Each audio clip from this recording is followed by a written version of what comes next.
अस्सलाम वालेकुम क्लास। आज हम डिस्कस करेंगे सेकंड ईयर, हमारा चैप्टर नंबर 15 चल रहा था और थर्मो रेगुलेशन हम जो है डिस्कस कर रहे थे।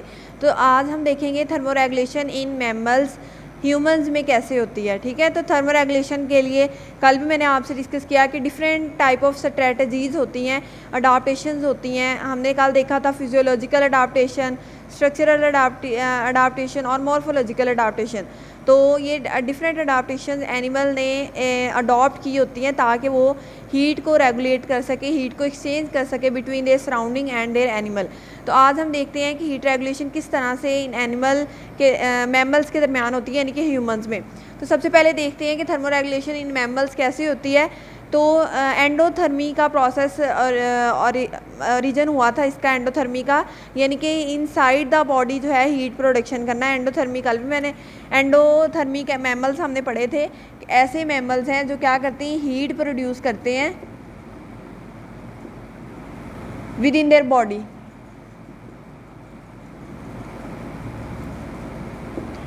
तो एंडोथर्मी का मतलब क्या है, ऐसा मैकेनिज़्म जिसके ज़रिए से जो मैमल्स हैं यानी कि ह्यूमंस हैं वो इनसाइड देयर बॉडी टेम्परेचर जो है वो मेंटेन करते हैं, उसे प्रोड्यूस करते हैं, तो उसे हम कहेंगे एंडोथर्मी। तो एंडोथर्मी का बेनिफिट क्या है कि एंडोथर्मी जो है क्या करती है, मेंटेन करती है मैमल्स के अंदर टेम्परेचर। ठीक है, किस रेंज के दरमियान, एक रेंज बताई है, टॉलरेबल रेंज जो होती है वो 36 से 38 डिग्री सेंटीग्रेड होती है। इस रेंज के दरमियान जो है एंडोथर्मिक मैमल्स अपनी बॉडी का टेम्परेचर मेंटेन करते हैं। अब एंडोथर्मी के ओरिजिन के बाइस बहुत सारे बर्ड्स और बहुत सारे मैमल्स के अंदर डिफरेंट अडाप्टेशन आ गई थी, बहुत सारी करेक्टरिस्टिक्स जो थी जिसकी बिना पे उन्होंने रूल किया वर्ल्ड पे। तो क्या है कि due to origin of endothermy birds and mammals have high metabolic rate. अब देखो inside the body heat produce हो रही है, तो जारी सी बात है उनका मेटाबॉलिक रेट भी बहुत ज़्यादा होगा। ठीक है, उसके बाद अवेलेबिलिटी ऑफ एनर्जी, जब मेटाबॉलिक रेट ज़्यादा है, ठीक है, अब मेटाबॉलिज्म हमारी बॉडी के अंदर हो रही है, तो क्या होगा, जारी सी बात है एनर्जी प्रोड्यूस होगी, एटीपी। तो क्या होगा, अवेलेबिलिटी ऑफ एनर्जी भी हमारी बॉडी के अंदर ग्रेटर होगी। Wider diversity due to greater availability. अब चूँकि इनकी बॉडी के अंदर अवेलेबिलिटी ऑफ एनर्जी बहुत ज़्यादा है तो इनकी डाइवर्सिटी भी वास्ट होगी। ठीक है, तो बर्ड्स और मैमल जो हैं almost every region of world जो है present in almost all region of the world due to these characteristics. सबसे पहले क्या है, हाई मेटाबॉलिक रेट होता है। ठीक है, हाई मेटाबॉलिज्म की वजह से ये क्या करते हैं, एनर्जी प्रोडक्शन बहुत ज़्यादा करते हैं, यानी कि एटीपी, और इसके अलावा इनकी डाइवर्सिटी बहुत वाइडर होती है। उसके अलावा ये थी जस्ट रीजन ऑफ एंडोथर्मी। अगर हम बात करें कि एंडोथर्मी की बेस पे नेक्स्ट जो रेगुलरिटी कर रहा है डिफरेंट स्ट्रेटजीज़ के ज़रिए से, वो कौन कौन सी हैं। तो डिफरेंट टाइप्स ऑफ जो हैं ऑलमोस्ट हम 6 टाइप्स पढ़ेंगे रेगुलेटरी स्ट्रेटजीज़ की in cold environment. Cold environment आज हम डिस्कस करेंगे जिसमें कोल्ड टेम्परेचर है, टेम्परेचर बहुत ज़्यादा लो है। ठीक है, लो टेम्परेचर है यहाँ पे। इस दौरान में क्या होगा, पहले तो यहाँ बेसिक डिफरेंस है, बहुत इंपॉर्टेंट शॉर्ट क्वेश्चन है कि what are difference between shivering and non shivering thermogenesis. तो शिवरिंग का मतलब क्या होना है, कपकपाना। ठीक है, थर्मोजेनेसिस का हमने पता है कि हीट रेगुलेट करना। तो increase in rate of heat production by increase in muscle contraction. अब शिवरिंग से मुराद मसल कंट्रैक्शन है कि अगर हम मसल कंट्रैक्शन कर रहे हैं तो हमारी बॉडी के अंदर रेट ऑफ हीट प्रोडक्शन बहुत ज़्यादा हो जाएगा। कैसे होगा, बाय मूवमेंट और बाय शिवरिंग के ज़रिए। तो अगर शिवरिंग थर्मोजेनेसिस की बात करें तो इसमें डिफरेंट हाइबरनेटिंग एनिमल्स आते हैं। हाइबरनेटिंग एनिमल्स अब बहुत से हैं, लाइक ग्राउंड स्क्वेयर्स हो गई, ठीक है, डिफरेंट बैट्स हैं।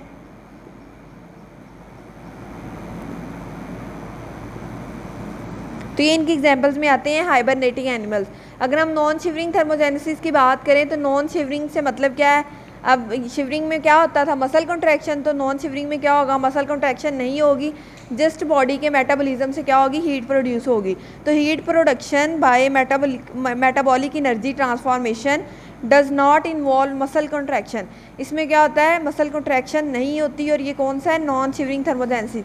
अगर इसकी एग्जांपल की बात करें तो इसमें बहुत सारे ऐसे मैमल जिनके अंदर फ़ैट होती है। ठीक है, वो फ़ैट क्या करती है, वो इंसुलेशन के तौर पर एक्ट करती है, और फैट से हमें क्या, मेटाबॉलिज्म हाई हो जाता है और एनर्जी की प्रोडक्शन हम कर सकते हैं।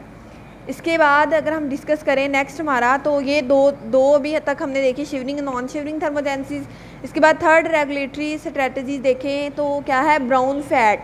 अब ब्राउन फैट बहुत सारे मैमल्स के अंदर मौजूद होती है। वो क्या करती है, जब बर्निंग होती है ब्राउन फैट की लो टेम्परेचर के दौरान, कि हम कोल्ड इन्वायरमेंट की बात करें कोल्ड टेम्परेचर में, तो क्या होता है, बर्निंग होती है इस फैट की। जब जारी सी बात है फैट हमारी टूटेगी, ठीक है, इसकी बर्निंग होगी तो हमें क्या मिलेगी, एनर्जी।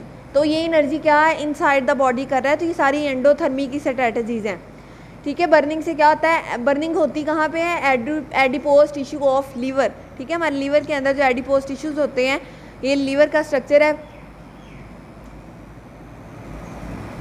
इसके अंदर बहुत सारे एडिपोज टिश्यू होते हैं जहाँ पे हमारी ये ग्लाइकोजन स्टोर होती है और डिफरेंट फैट्स।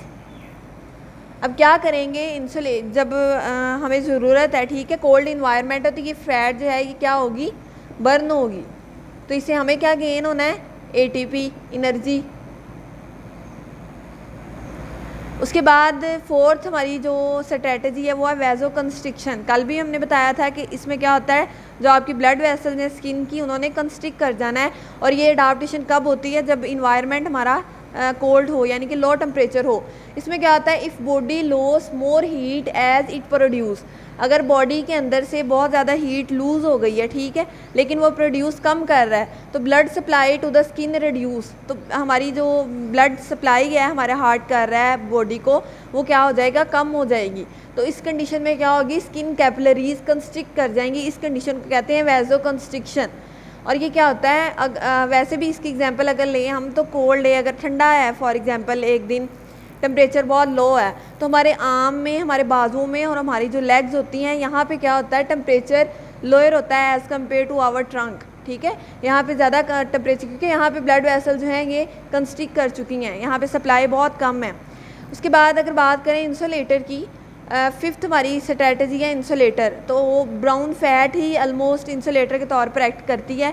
अब इंसुलेशन क्या करती है, जैसे हम कहते हैं हम घरों में इंसुलेशन करा लिया, सीलिंग करा दी है, तो वो क्या करती है, प्रोटेक्ट कर रही है, ठीक है। इसके अलावा क्या, टेम्परेचर को मेंटेन करने में हेल्प देती है। तो लैंड मैमल्स क्या हैं, respond to cold body by raising their fur. अब इनके ऊपर जो इनके जो होते हैं फर होते हैं, ठीक है, इनके जो पर होते हैं, इनको क्या करती हैं, ये कॉन्स्टेंटली मूव करते रहते हैं। उससे क्या होती है, इंसुलेशन इन्हें मिल रही होती है, प्रोटेक्शन मिल रही होती है, और ये सर्वाइव कर पाते हैं। और इंसुलेशन के लिए बेस्ट मीडियम इनके लिए एयर है, हवा है, ठीक है। तो इंसुलेटर का एक्ट करती है, हवा जो है एज अ इंसुलेटर एक्ट करती है between animal and surrounding environment. इसके बाद सिक्स हमारी स्ट्रेटजी जो लास्ट है वो कौन सी है, fat beneath the skin as insulating material. अब ये सेम वैजो कंस्ट्रिक्शन वाली बात कि हमारी जब बॉडी के अंदर से फैट जो है वो बर्न होगी, तो क्या होगी, हमें प्रोवाइड करेगी ये एनर्जी, ठीक है, in the form of ATP. तो फैट जो फैट लेयर होती है बीनीथ द स्किन प्रेजेंट होती है, ये क्या करती है, एज अ इंसुलेटर एक्ट करती है। और इंसुलेशन हमें क्या करता है, प्रिवेंट करता है हीट लॉस को, ठीक है। हमारी बॉडी से हीट जो प्रोड्यूस हो रही है उसको बाहर जाने नहीं देता, ठीक है, उसको लॉस से बचाता है। इसकी एग्जांपल अगर देखें तो मेरीन एनिमल्स बहुत सारे होते हैं, जैसे कि वेल्स हो गई, सील्स हो गई। ये एग्जांपल आपकी बुक पे नहीं दी, आपने नोट कर लेनी है। ये वेल्स और सील्स जो हैं ये क्या करते हैं, कोल्ड इन्वायरमेंट में रहते हैं, ठीक है। अब ये किस तरह से कोल्ड इन्वायरमेंट में सर्वाइव करते हैं कि वेल्स और सील की बॉडी के अंदर इनकी फैटी लेयर एक मौजूद होती है जिसे हम ब्लबर कहते हैं, ठीक है। ये जस्ट देयर स्किन, इनके just beneath their skin present होती है, और इस ब्लबर की वजह से ये क्या करती है, इंसुलेटिंग मटेरियल के तौर पर एक्ट करती है। और इंसुलेशन ने क्या करना है, प्रिवेंट करना है हीट लॉस, तो प्रिवेंट करती है हीट लॉस की। और वेल और जो सील्स हैं वो इन कोल्ड इन्वायरमेंट में सर्वाइव कर लेते हैं।